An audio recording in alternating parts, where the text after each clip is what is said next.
So ಮಗಳ ಮದುವೆಯಲ್ಲೇ ನಿಮ್ಮ eco friendly environment friendly ಇನ್ವಿಟೇಷನ್ಗೆ ಮೋದಿಯವರು ಮೆಚ್ಚುಗೆ ವ್ಯಕ್ತಪಡಿಸಿದ್ರಂತೆ. ಹೌದು, ನಾವು ಯಾವ ಪೇಪರ್ ಉಪಯೋಗಿಸೋದು ಅಂತ ರೀಸೈಕಲ್ ಪೇಪರ್ ಉಪಯೋಗಿಸಿದ್ವಿ. ಅಪ್ಪ ಎಷ್ಟು ಮಟ್ಟಿಗೆ ಪೇಪರ್ ಸಿಗದಂಗೆ ಆಯಿತು. ಸಂಖ್ಯೆನೂ ದೊಡ್ಡದು, ಅನಂತಕುಮಾರ್ ಅವ್ರ ಪರಿಚಿತರ ಸಂಖ್ಯೆನೂ ಭಾಳ ದೊಡ್ಡದು. ಆಮೇಲೆ ಯಾವ ಚಿತ್ರ ಹಾಕಬೇಕು, ಬಣ್ಣದ ಹಾಕಿದರೆ ಮತ್ತೆ ಕೆಮಿಕಲ್ ಬಣ್ಣಗಳು. ಹೀಗಾಗಿ ನಾವು ನ್ಯಾಚುರಲ್ ಸಿಂಗಲ್ ಕಲರ್ ಡಿಸೈನ್ ನಮ್ಮ ಕರ್ನಾಟಕದ ಆ ಚಿತ್ರವನ್ನೇ ಚಿತ್ತಾರ ಅಂಥೇಳಿ ವರ್ಲಿ ಗೊತ್ತು ನಮಗೊಂದು ಸ್ವಲ್ಪ, ನಾವು ಕರ್ನಾಟಕದವ್ರು ಹಿಂಗೇನೇನೆ ನಮ್ಮದೇ ನಾವು ಹೇಳ್ಕೊಳ್ಳೋದೇ ಇಲ್ಲ. ಅದು ಚಿತ್ತಾರ ಅಂಥೇಳಿ ದಕ್ಷಿಣ ಕನ್ನಡ ಜಿಲ್ಲೆ ಅಲ್ಲೆಲ್ಲನೂ ಇರುವಂಥದ್ದು ನಮ್ಮ ಕರ್ನಾಟಕದ್ದೇ ಅದು ಆರ್ಟು. ವರ್ಲಿ ಥರನೇ ಕಾಣಿಸುತ್ತೆ ಈಗ, ಹಂಗೆ ಹೇಳ್ಬೇಕಾಗತ್ತೆ. ಸೊ ಆ ಚಿತ್ತಾರದಲ್ಲಿ ಮದುವೆಗೊಂದು ಚಿತ್ರ, ನಾಮಕರಣಕ್ಕೊಂದು ಚಿತ್ರ, ಈ ಥರ ಇತ್ತು. ನಮ್ಮ ಟ್ರೆಡಿಷ್ನಲಿ ಗೋಡೆ ಮೇಲೆಲ್ಲ ಮಾಡ್ತಾಯಿದ್ರು.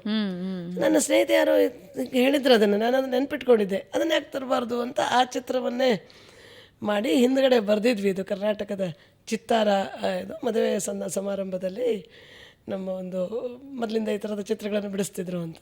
ಸೊ ಅದನ್ನು ಕೊಟ್ವಿ ಅವ್ರಿಗೆ, ಹೇಳಿದ್ವಿ. ಅವ್ರು ಹಿಂಗೆ ಸ್ವಲ್ಪ ನೋಡಿದ್ರೆ, ಯಾಕಂದರೆ ಏನೂ ಬಣ್ಣಗಳಿಲ್ಲ ಇವತ್ತು ಅವ್ರಿಗೆ ಬರುವಂಥ ಇನ್ವಿಟೇಷನ್ ಕಾರ್ಡ್ಗಳೆಲ್ಲ ಎಂತಿಂಥ ದಪ್ಪಗಳು, ಅದೆಲ್ಲ ನೋಡಿಬಿಟ್ಟು ಏನಪ್ಪ ಇನ್ವಿಟೇಷನ್ ಕಾರ್ಡ್ ಮಾಡೋದು ಅಂತ. ಅವಾಗಿನ್ನೂ ನಮ್ಗೆ ಗೊತ್ತಿರಲಿಲ್ಲ. ಇತ್ತೀಚೆಗೆ ಕೆಲವೊಬ್ಬರು ಬಟ್ಟೆ ಹ್ಯಾಂಡ್ ಕರ್ಚೀಫ್ ಮೇಲೆ ಪ್ರಿಂಟ್ ಮಾಡಿ ಕೊಡ್ತಾ ಇದ್ದಾರೆ. ಹೌದು ಹೌದು, ಅದು ಒಳ್ಳೆ ಟ್ರೆಂಡೇ. ಅದು ಅಂದರೆ ನಮಗೆ ಎಷ್ಟೋ ಸಲ ನಾವು ಯೋಚನೆನೇ ಮಾಡಲ್ಲ, ಇಷ್ಟು ಬರೀ ಶೋ ಹತ್ರ ಹೋಗಿಬಿಡ್ತಾ ಇದೆ ದಿನದಿಂದ ದಿನಕ್ಕೆ. ಹೀಗಾಗಿ ಇಷ್ಟು ದೊಡ್ಡ ಇನ್ವಿಟೇಷನ್ ಕಾರ್ಡ್ಗಳು. ಆಮೇಲೆ ಒಮ್ಮೆ ನೋಡಿಬಿಟ್ಟು ಏನು ಮಾಡ್ತಾರೆ ಅವರು, ಮುಗಿದ್ಮೇಲೆ ಎಸಿತಾರೆ.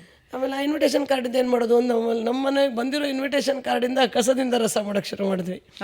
ನಮ್ಮಲ್ಲಿ ರಾಷ್ಟ್ರಪತಿಗಳು ಭೇಟಿ ಬಂದಾಗ ಅದಮ್ಯ ಚೇತನಕ್ಕೆ ಈ ಕಸದಿಂದ ಮಾಡಿರೋದು, ಅದು ಕಾಗದಿಂದ ಮಾಡಿರುವಂತಹ ಕೋಳಿ ಶಾಲಾ ಮಕ್ಕಳ ಕಡೆಯಿಂದ ಮಾಡಿಸ್ತೀವಿ.